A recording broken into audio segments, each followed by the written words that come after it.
Aspects మనకి ఎందుకు కనిపిస్తుందంటే అధికారాలన్నీ కేంద్రీకృతమై పవర్స్ ఆర్ సెంట్రలైజ్ అన్నప్పుడు ఏమవుతుందంటే union government has the power. Union government India is a federal country అన్నాం. ఫెడరల్ కంట్రీకి ఎవరు సూచించారు ఇండియన్ ఫెడరల్ కంట్రీ కిందకి? సైమన్ కమిషన్ చెప్పారు.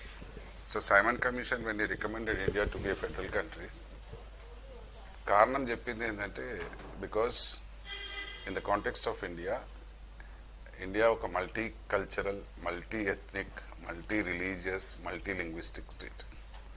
సో దీనికి ఫెడరేషన్ ఉంటేనే బెస్ట్ అవుతుంది అన్నట్టు. ఫస్ట్ రికమెండేషన్ సైమన్ కమిషన్కి వెళ్ళి వచ్చింది. దాన్ని 1935 యాక్ట్లో ఇంప్లిమెంట్ చేసిండ్రు. కనుక keeping this in mind, India's multi cultural, multi ethnic, multi dimensional ఇది కీపింగ్ దిస్ ఇన్ మైండ్ వాళ్ళు ఏం చేశారంటే ఆర్టికల్ 3 పెట్టారు. So article 3 empower centre to create any state.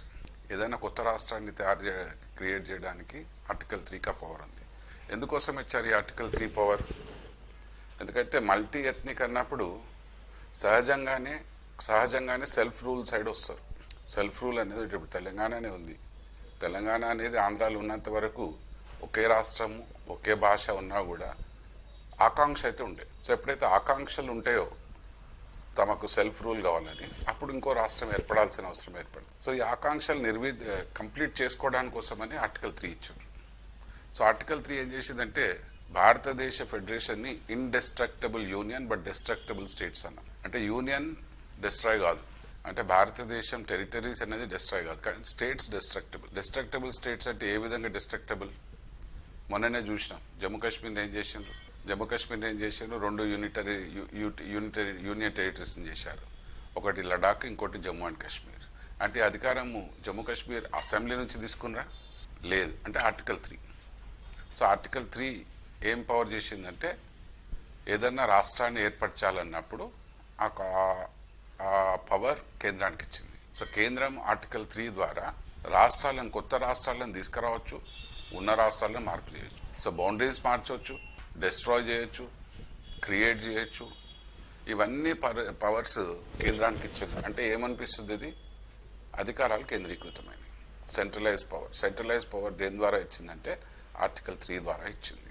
So article 3 యొక్క విశిష్టత ఏంటంటే ఈ పవర్ లేకపోతే కొత్త రాష్ట్రాల ఆవిర్భావం అనేది ఇంపాసిబుల్. ఎందుకంటే బీహార్లోనే తీసుకుంటే లల్లు ప్రసాద్ యాదవ్ అపోజ్ చేసిండు. బీహార్ని పార్టీషన్ చేయాలి, బీహార్ని పార్టీషన్ చేసి ఇంకో రాష్ట్రంగా ఏర్పరచాలి అన్నప్పుడు బీహార్ నుంచి జార్ఖండ్ బీహార్ నుంచి వచ్చినప్పుడు అపోజ్ చేసిండు. వేరే రాష్ట్రం ఏదైనా ఆవిర్భావం కావాలంటే నా శవం పైనే కావాలన్నాడు, ఓన్లీ ఆన్ మై డెత్ అన్నాడు. కానీ జరిగింది ఆవిర్భావం. అయితే కొత్త రాష్ట్రాన్ని ఏర్పరిచింది. అంటే అధికారం విస్తృత అధికారం కేంద్రానికి ఇచ్చాడు. సో ఎగ్జాంపులరీ పవర్ అంటాం, ఎక్స్ట్రాడినరీ పవర్ అంటాం. Extraordinary power, exemplary power states కేంద్రానికి ఉంది. ఎందుకంటే ఇది లేకపోతే ఏమైతే అంటే ఈ అధికారమే లేకపోతే భారతదేశం విచ్ఛిన్నమయ్యే అవకాశం ఉంది. ఎందుకంటే ఆకాంక్ష అనేది అంత స్ట్రాంగ్ ఉంటుంది.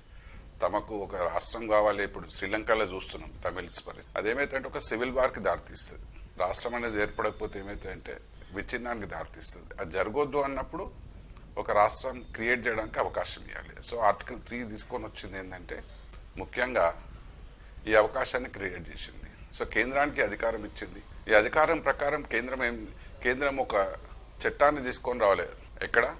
పార్లమెంట్లో. సో పార్లమెంట్లో కేంద్రం ఎప్పుడైతే చట్టం తీసుకొని వస్తుందో ఆ చట్టాన్ని ఏం చేసిందంటే ఒక వెసులుబాటు కల్పించింది. ఏంటంటే అది రాష్ట్రపతి రాష్ట్రాల అసెంబ్లీ యొక్క ఒపీనియన్ తెలుసుకోవాలి. పార్లమెంట్లో ఎప్పుడైతే బిల్ ప్రజెంట్ అవుతుందో ఆ బిల్ని ప్రజెంట్ చేసే ముందుకు రాష్ట్రపతి యొక్క అనుమతి కంపల్సరీ.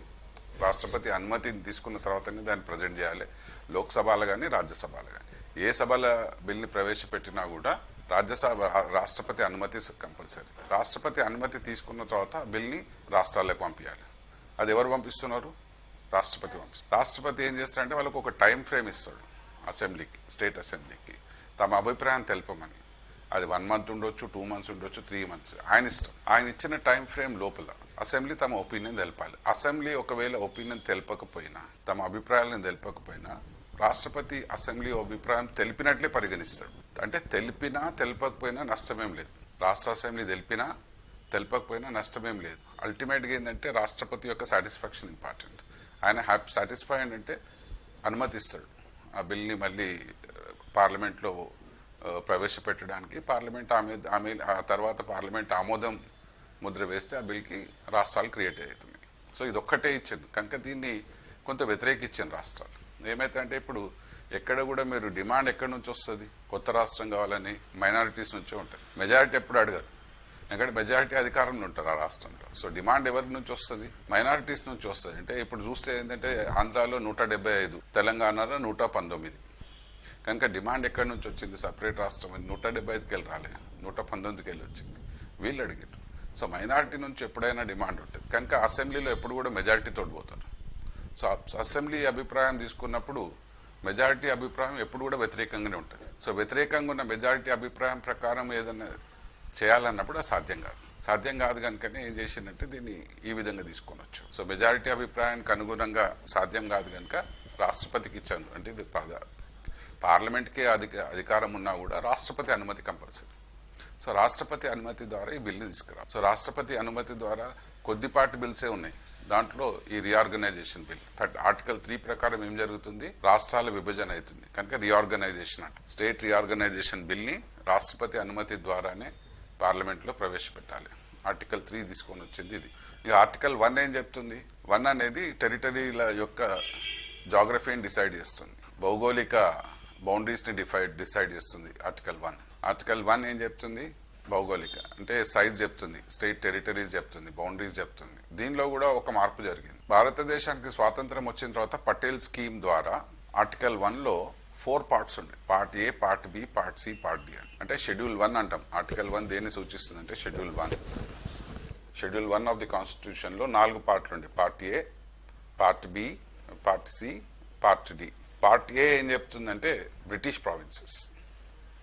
ప్రావిన్సెస్ అన్నిటినీ పార్ట్ ఏలో పెట్టారు. పార్ట్ బి ఏవైతే ఇండియన్ ప్రిన్స్లీ స్టేట్స్ ఉండేనో హైదరాబాద్ లాంటిది, అసెంబ్లీతో కూడిన ప్రిన్స్లీ స్టేట్స్ని పార్ట్ బిలో పెట్టారు. పార్ట్ సిలో మిగతావి అసెంబ్లీ లేకుండా ఏవైతే ప్రిన్స్లీ స్టేట్స్ ఉండేనో సామంత రాజ్యాలు దాన్ని కలిపి తీసుకొని వచ్చాడు పార్ట్ సి. పార్ట్ డి ఏమో Andaman Nicobar. So 7th constitutional amendment ద్వారా ఈ షెడ్యూల్ 1లో మార్పు తీసుకొని వచ్చారు. షెడ్యూల్ 1 ద్వారా సెవెంత్ కాన్స్టిట్యూషనల్ అమెండ్మెంట్ ద్వారా షెడ్యూల్ 1లో మార్పు తీసుకొని వచ్చారు. ఏం మార్పు తెచ్చారు, ఈ డిఫరెన్షియల్ క్లాసిఫికేషన్ ఏదైతే ఉందో స్టేట్స్ని ఒకటే చేశారు, సింగిల్ లిస్ట్ తయారు చేశారు. అంటే పార్ట్ ఏ, part B, part C, part d రద్దయినాయి, యూనిఫామ్ లిస్ట్ ఒకటి క్రియేట్ అయింది. అంటే డిఫరెన్షియల్ లిస్ట్ నుంచి యూనిఫామ్ లిస్ట్కి పోయారు, డిఫరెన్షియల్ క్లాసిఫికేషన్ నుంచి సింగిల్ క్లాసిఫికేషన్. సో దీని ద్వారా కాన్స్టిట్యూషన్లో కూడా కొన్ని పార్ట్స్ మార్పు చెందినాయి. కొన్ని పార్ట్స్ ఏమైతే స్పెసిఫిక్గా దీనిల కోసమే క్రియేట్ చేసింది, ఈ పార్ట్ ఏ, పార్ట్ బి, పార్ట్ సి స్టేట్స్కి, అవి కూడా రద్దయిపోయినాయి. కనుక డిఫరెన్షియల్ నుంచి యూనిఫామ్కి వచ్చింది. అంటే అన్ని రాష్ట్రాలు ఒకే తాటిపైకి తీసుకొని వచ్చింది. అంటే పార్ట్ ఏ, పార్ట్ బి అనే ఈ క్లాసిఫికేషన్ లేకుండా 14 రాష్ట్రాలు 7 కేంద్రపాలిత ప్రాంతాలని చెప్పిండ్రు 1956లో.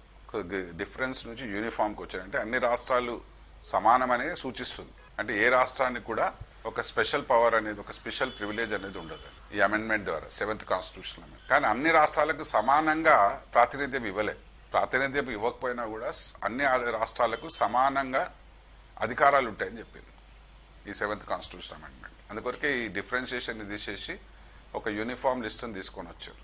తర్వాత ఆర్టికల్ 2 ఏం చెప్తుందంటే అడ్మిషన్ ఆఫ్ న్యూ స్టేట్స్ అన్నాడు. అంటే భారత ప్రభుత్వానికి అంటే కేంద్ర ప్రభుత్వానికి అధికారం ఇచ్చినప్పుడు ఏం చెప్పిందంటే వేరే ప్రాంతాలను కూడా భారతదేశంలో కలుపుకునే అధికారం 2 ఇచ్చింది. సో 2 ప్రకారము మనం సిక్కింని కలుపుకున్నాం. సిక్కిం రాజ్యం అది కూడా ఒక స్వతంత్ర దేశంగా ఉండేది, దాన్ని భారతదేశంలో కలుపుకున్నాం కనుక ఆర్టికల్ 2. సో ఎక్కడైతే నీకు ఈ భారతదేశంలో వేరే ప్రాంతాన్ని కలపాలన్నప్పుడు ఆర్టికల్ 2. సో ఆర్టికల్ 2 అమెండ్ చేసి ఆర్టికల్ 2A అని క్రియేట్ చేసి ఫస్ట్ సిక్కింకి ఒక అసోసియేట్ స్టేట్ ప్రాతిపదికన తీసుకున్నారు. తర్వాత దాన్ని కూడా ఒక నార్మల్ స్టేట్ కిందకి తెచ్చారు.